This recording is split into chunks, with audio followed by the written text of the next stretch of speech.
Up next is Chip Huyen, adjunct lecturer at Stanford University. She's an engineer who develops infrastructure for real-time machine learning.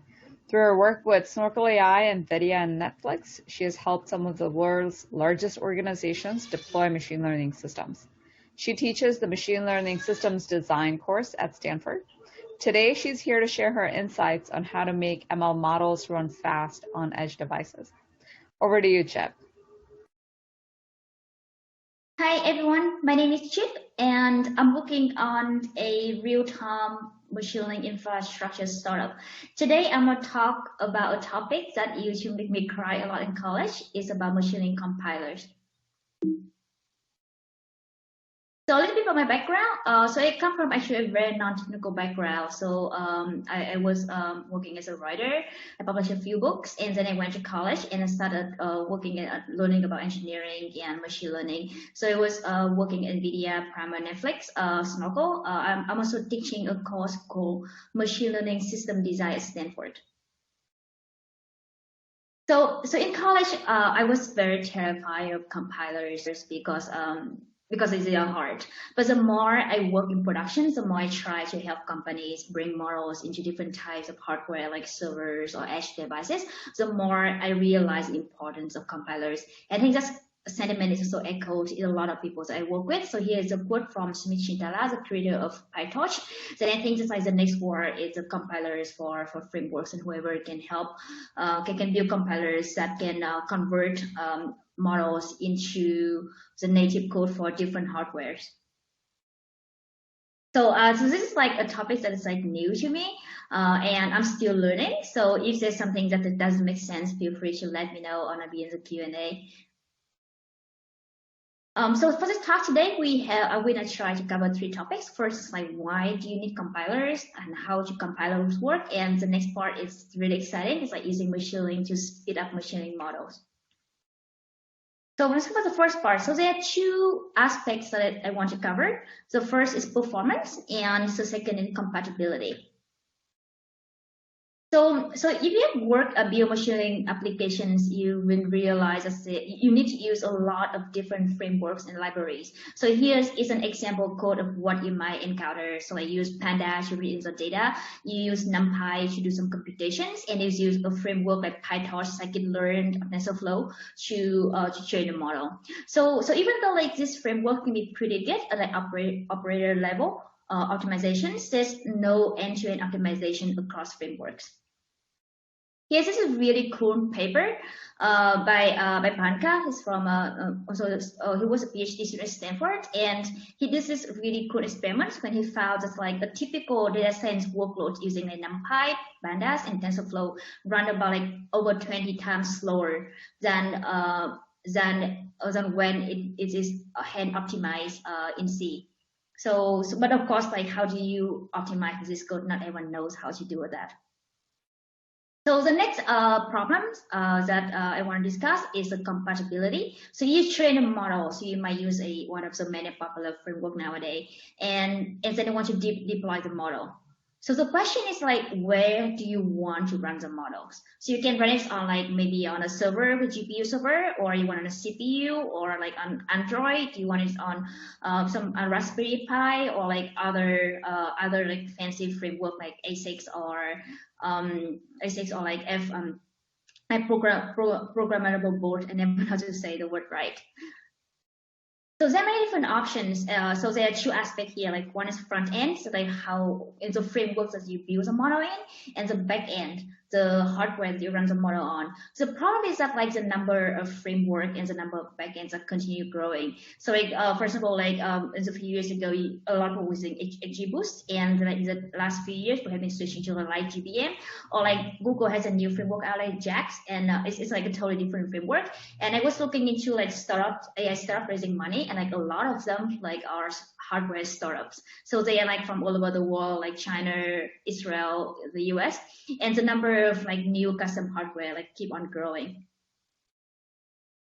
So because and it's actually like really hard to like optimize code for different hardware, because hardware have different like memory layout or like different compute primitive. For like if you use a CPU, like the primitive is like a scalar, so the number. If you use a GPU, then it's a compute primitive is is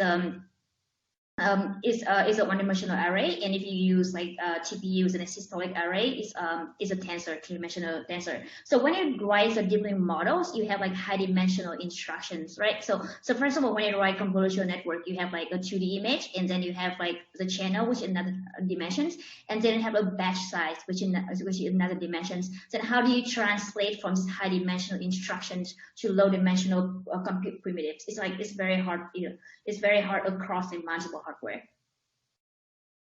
So currently, how it usually works is that when people develop a framework, they also offer support across like hardware, and they usually focus on a narrow range of like server class hardware, like maybe like GPU. And for hardware vendor, when they develop a new hardware, they offer their own SDK to support a narrow range of frameworks. So first of all, like NVIDIA have CUDA and a QDNN. So the problem is that the problem is the hardware lock-in. So imagine you are using a framework like JAX, and only TPU has support for JAX. So you get locked into the TPU. Like you have to use TPU for it to support the framework.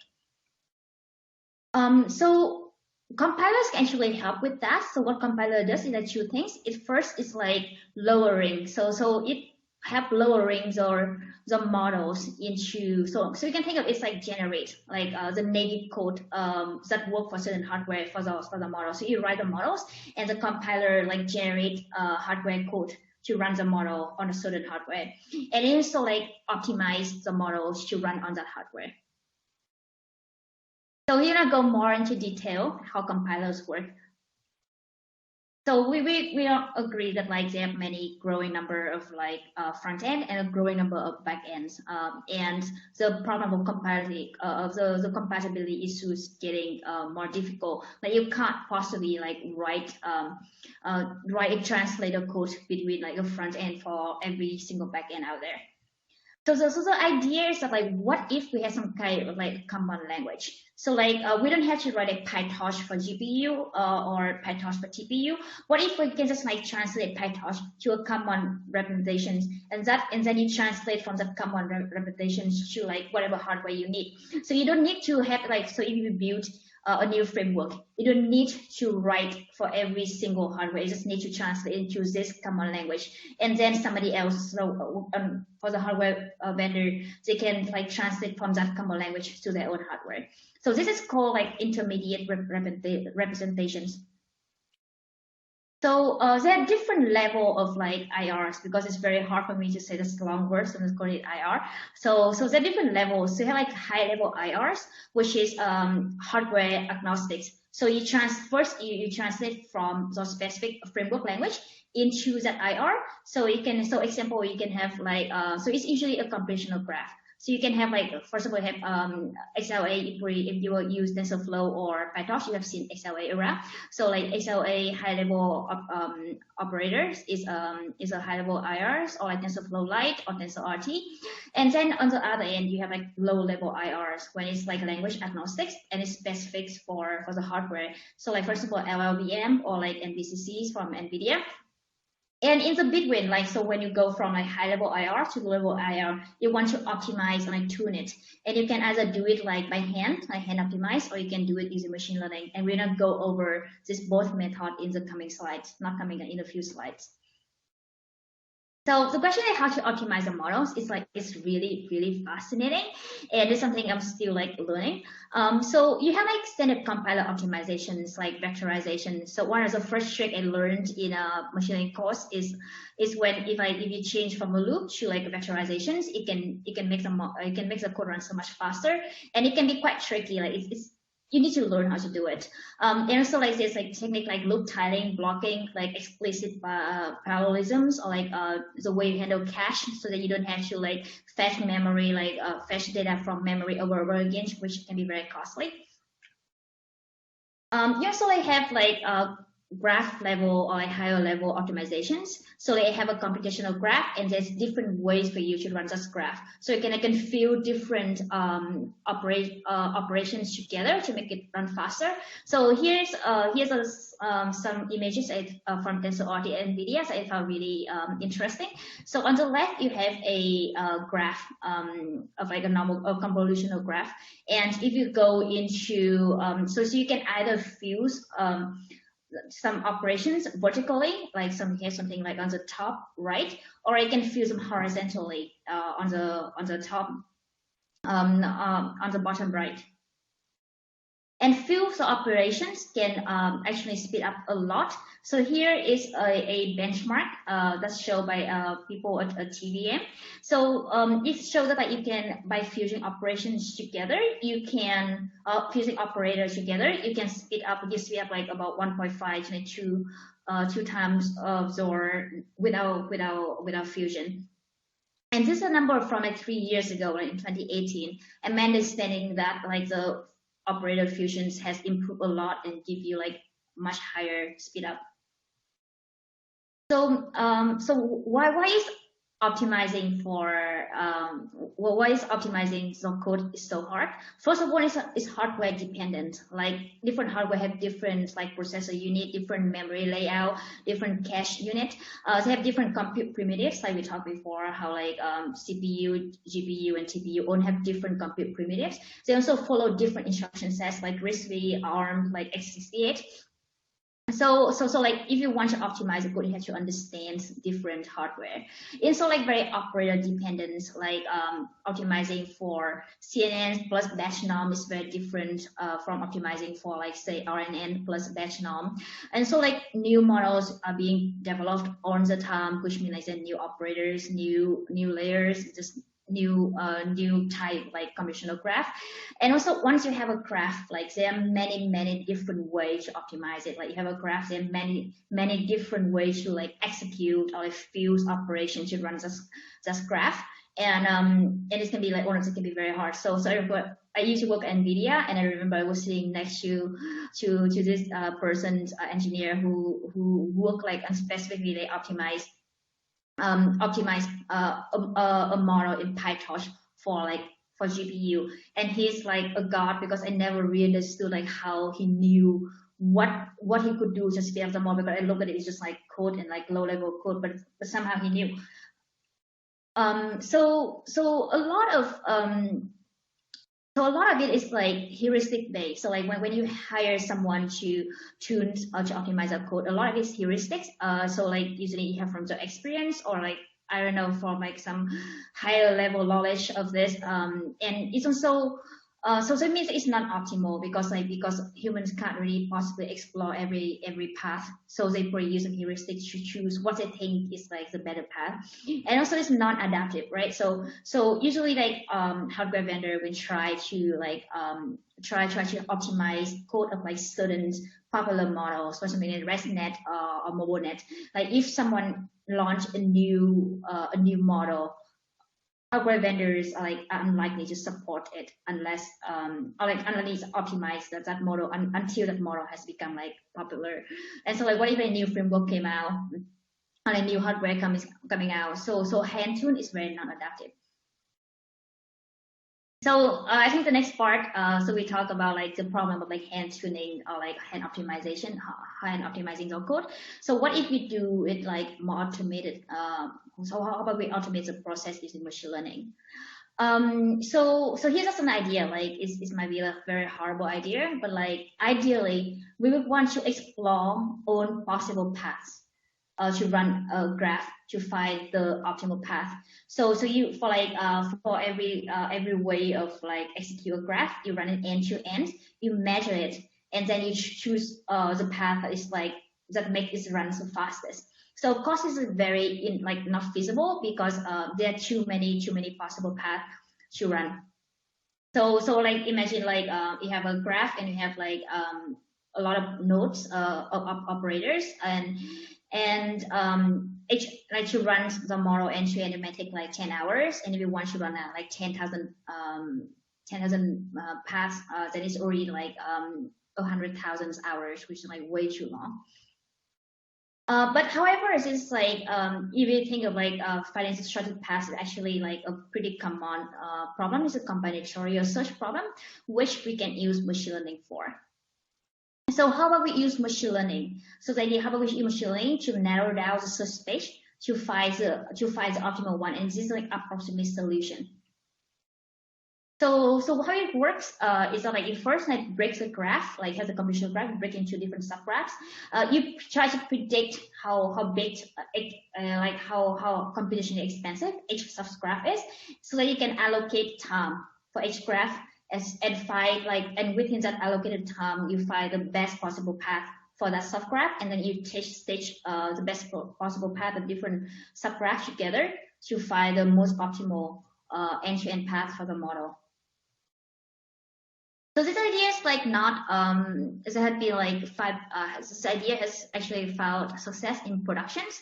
So first of all, like NVIDIA has a QDNN auto-tuned. Like if you use PyTorch on GPU, you might have seen that the trick. I think somebody recently published I think a list of about like 15 tricks to run the machine learning model code faster, and one of them is like to enable QDNN auto-tuned. So the thing is that like this QDNN auto-tune is really cool, but it's like it's only at operator level. So currently it's only work with convolutional operator. And I think another method is a lot more general. It's like TBM auto scheduler. So you can work with like not just PyTorch, but also multiple framework, and not just on GPU, but also multiple hardware. And also like work on not just on operator level, but on subgraph level. So here is how TBM, auto TBM work. So you input the expression, which is like a subgraph or like collection of operators. You enter like search space, like how you want to like search for like how you want to search for the different paths. And you like generate the code for like each of the path, and you run it on the hardware, and then you like measure it, and then you use a statistical cost model to like have you predict like how long future run will take. So it's like can actually adapt the hardware type, because it's the cost model can learn on the fly. So this idea has found some success, like actually quite impressive. So here's an example of like how it runs on a convolutional 2D operator on like ResNet 18 on a GPU Titan X, and you can see that like for TBM ML-based model, like the cost model, actually give you even like faster speed up than the hand-tuned QDNN, which is like a kernel library like hand-tuned written by NVIDIA. So how about like on other hardware? So TBM on Raspberry Pi also show really significant speed up for like a wide variety of framework like MobileNet, PostNet, or YOLO. So TBM is a compiler stack. So it has like a front end, it supports front end. It has like a relay, which is like intermediate implementations. It also like auto VM, and it also like has runtime. Like once you compile the model, you can run it on different hardware. So if you already have compiled the model, you don't have to compile it again to run on like other hardware. Oh, sorry, not like other hardware. I'm sorry, just want to be like so like once you compile the model, you use a compiled model. So like runtime is it's actually a tool to have you run a compiled model on like the hardware of the choice. So it's an open source framework. So you can support multiple of front-end framework like TensorFlow, PyTorch on X, TensorFlow Lite, CoreMM is a hardware agnostic, because you can actually adapt to the hardware you are on. And I think like one benefit I really enjoy is like it speed up. Because it allows you to run model faster. It can speed up the research and development process. So one catch about TBM is that it can be pretty slow, because it has to run to find many paths. So when people try TBMs, they might see that like we take like 8 hours for it to finish compiling and to see like some small speed up. But it's actually so it's not definitely not for every case. But like for some case, like when, but what's the nice thing about compiler is that like you compile the model once and they can run it many times. So I've seen this is like a use case. First of all, like you have like drones, like you have like a swarm of drones, so you can have a model, so you can optimize that model. You can compile that model. You have like give like maybe like a 2x speed up, and then you deploy it like to own the drone. So they compile one, and then you can deploy it like many times. And collectively you can give a lot of speed up. And also like when you update the model, you actually if you just update the weight, so you don't even need to recompile the model. And here's if you want to like try it out. So it's really funny because it's a shape project. We go to the GitHub. They actually don't show you like pip install or conda. So but here's like I think it's called like non-official way to install it. So you can go to TLC pack and you can like conda pip install TBM, which makes the installation process much easier. So I'm gonna be here on the Q&A. If you have any questions, ask me, or you can follow up via Twitter or email. Thank you very much.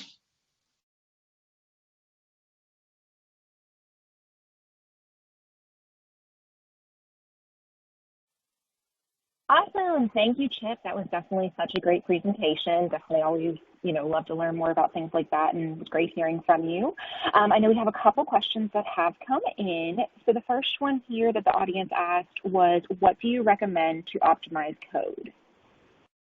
Hey, thanks for having me. So I think a lot of I think what I found out is that like there are a lot of tricks that you can use to like you don't need anything compiler yet. I think that just a little bit understanding of how the hardware is using can actually help you save a ton of like make the code a lot faster. So I think recently there's a post on I think Hacker News. I think you can probably Google it. It's like tricks to make the PyTorch code faster. So leveraging such as like QDNN, AutoTune, or like arranging the channels on the convolutions can actually then make the code up to like 2 to 3 times faster. So yes, that's a good place to start. Definitely super interesting. So the next one here is, how or where do you recommend or suggest to learn about MLOps? So I think there have been a lot of good resources online for free. So I think one resource is definitely I think it's a bit like funny, like if you don't care to recommend my own resource. So actually I post a couple of like machine learning design overview, and so I teach a post machine learning system design at Stanford. So I think most of the slides are available, and there is great MLOps resource GitHub repo, which like introductory level course for MLOps. I think there are still a lot. If you want like more advanced course, I think there's an MLOps specialization on Coursera. So I think there are a lot of resources, and I think to start, I would highly recommend you start building something. So for my course, actually the final project for my students is to build a machine learning system end-to-end. So like not to train the model, but also try to deploy it and create an app where users can interact with it. And I think for that my students actually told me that they learned a ton. So like if you want to start with some side project like that, that could be a good way to get into MLOps. That definitely sounds interesting. And so the last one we do have here is, what problem is most exciting to you about the ML deployment space? So for me, for a long time, I think the most of the value is not in the so you train a model, you deploy there. You're never done. Most of the value is going to be in retraining, how to like keep the model updated with data shift or with changing requirements. So I really hope to be able to build out a framework and infrastructure to allow the company to do continual learning very quickly and easily. So you can train a model, you put it on there, and you can continually learn with incoming data, and all of that can be automated. So I think that's something I'm really awesome. No, I definitely That's a great answer. And as a quick reminder, so the videos will be on demand later today, and then those will stay there. And then for the presentations as well, for all attendees, if you go and click on resources, you'll be able to see the presentation there and then download it if it's available.